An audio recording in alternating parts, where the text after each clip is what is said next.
اجمیر شریف درگاہ کی پاکیزہ فضاؤں میں نعتیہ مشاعرہ منعقد ہونے والا تھا۔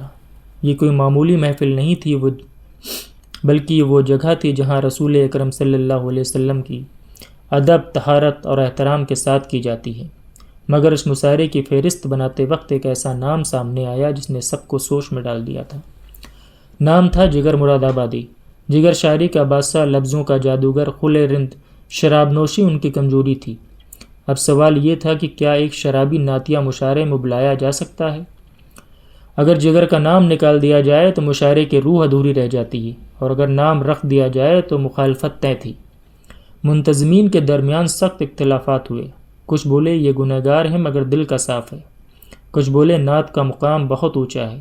حقیقت یہ تھی کہ جگر کا معاملہ شروع سے ہی بڑا عجیب رہا۔ بڑے بڑے شیخ، عارف ان کی مے نوشی کے باوجود ان سے محبت کرتے تھے۔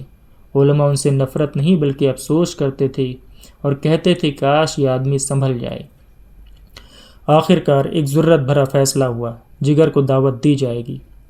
جب یہ پیغام جگر تک پہنچا تو وہ سر سے لے کے پاؤں تک کانپ اٹھے، آنکھیں بھر آئی۔ انہوں نے کہا میں گنہگار ہوں، رند ہوں، سیاہ کار ہوں، اور نعتیہ مشاعرہ نہیں صاحب، نہیں۔ بہت سمجھایا گیا، حامد صدیقی نے، نواب علی حسن طاہر نے، مگر جگر نہیں مانے۔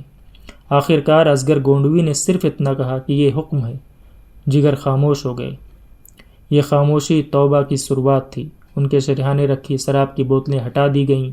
دوستوں سے کہہ دیا گیا کہ اب میرے سامنے شراب کا ذکر بھی مت کرنا۔ نفس انہیں بار بار کھینچتی مگر دل سے وہ خود کو روک لیتے۔ جگر خود سے کہتے کہ اگر شراب کا ایک قطرہ بھی الگ سے اتر گیا تو کس زبان سے اپنے آقا کی مدح کروں گا؟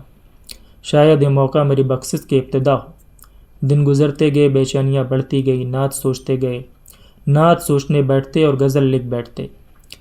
لکھتے گئے، کاٹتے گئے، کاغذ زخمی ہوتے گئے۔ آخر ایک دن نعت کا مطلع اتر آیا، پھر ایک شعر، پھر تو جیسے رحمت کی بارش ہونے لگی۔ نعت مکمل ہوئی تو جگر سجدے میں گر پڑے۔ مشاعرے کے لیے روانہ ہوئے تو جیسے حج کو جا رہے ہوں۔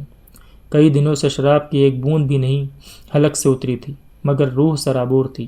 ادھر حالات سخت ہو چکے تھے، شہر میں پوسٹر لگ چکے تھے۔ ایک شرابی سے نعت کیوں پڑھوائی جا رہی ہے؟ جگر کو خفیہ طور پر پہلے ہی اجمیر پہنچا دیا گیا تھا۔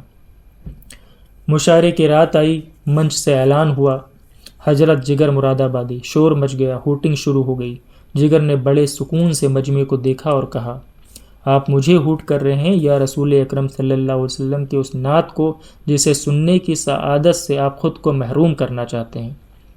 محفل میں سناٹا چھا گیا، اور پھر ٹوٹے دل سے یہ آواز نکلی، ایک رند ہے اور مدحت سلطان مدینہ، ہاں کوئی نظر رحمت سلطان مدینہ۔